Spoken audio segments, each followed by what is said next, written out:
The next thing we're going to do here is have a look at some of the major structural aspect and some of the framing directions and stuff. I would love to get into actually doing the full framing of this. You definitely can, but to try to keep this series under, under 100 videos or so we're having to avoid some stuff obviously, but if you go to the CAD Clips webpage, search for the word truss or joist or framing, we have lots and lots of videos and CAD clips. Some of them are in Revit structure, some of them are in Revit architecture. It really doesn't matter. A lot of it is interchangeable. So here we have our building. So let's just kind of have a quick bird's eye view of what we would do. So we know our trusses in the main building are going front to back. So that's not a problem. So we end up with load-bearing walls in the front and load-bearing walls in the back over here.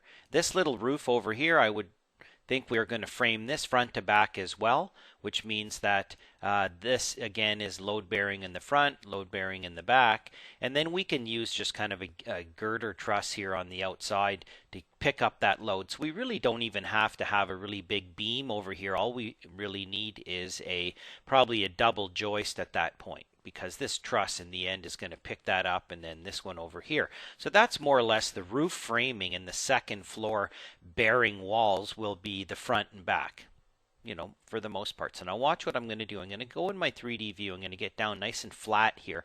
I'm going to do a crossing box from left to right. I'm going to pick all those objects, and then I'm going to say hide the elements.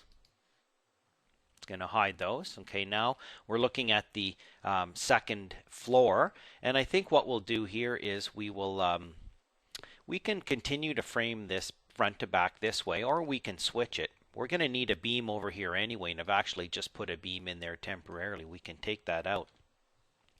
So to frame and support the second floor, we'll have a beam across here. Okay, I think we'll put a flush beam. Actually, no, we have a load-bearing wall underneath here. Let's look at this floor. Let's click on it and we can see through it. Perfect. Okay, so we'll have a beam in here to pick up the spanning joist. So we'll span our joist this way.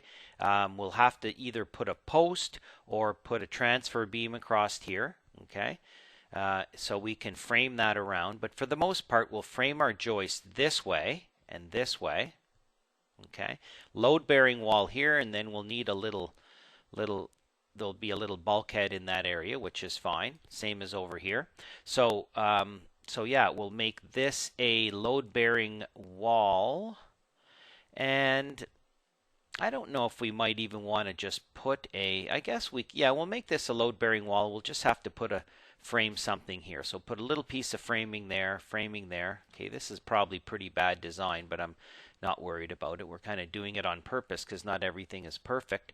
So then there's our load-bearing walls, our framing across here. We're not going to draw all of those joists, but we will detail them in our section. So we will show them, but we're not going to draw them in 3D. We're just going to draw them in 2D for the purpose of this video training series. So there's our two load-bearing walls, again going to the front and back. So that's that. So then we can go back to our kind of flat view here. I'm going to click all this stuff and say OK, hide the elements.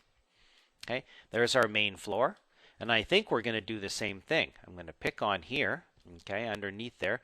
Let's turn this off for the time being. Turn off our topo. Okay, there's our foundation. So if I pick on here, I can see through it. So I think we'll just do the same thing. Here we'll have a drop beam that goes across here. Okay, another drop beam that goes across here to pick up that load-bearing wall, and then we'll put a couple of piers and footing pads. Okay, probably put one in here just for the fun of it. And then we've got our floor system, and our floor system on the main floor again is framing this way down to the beam, framing this way, beam. So really easy, two beams in two different locations, above and below at different levels.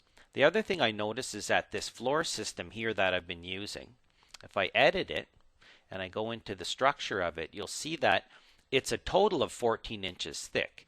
And to span the distance of 25 feet, we need to go at least 14 inches at 12 inches on center. So, and that requires a full 14-inch joist. So the first thing I'm going to do right in here is I'm going to change this to be 14 inches. Okay, actually I'm not going to do it right yet. I want to do it from a sectional view. Let's cancel that. Okay, so we'll fix that, but in a different view. hit OK, escape, escape. Let's go hit our light bulb and look behind the Wizard of Oz here, and I'm just going to basically grab everything and say unhide element, unhide category. Basically bring it all back, go back to Kansas, and here we are.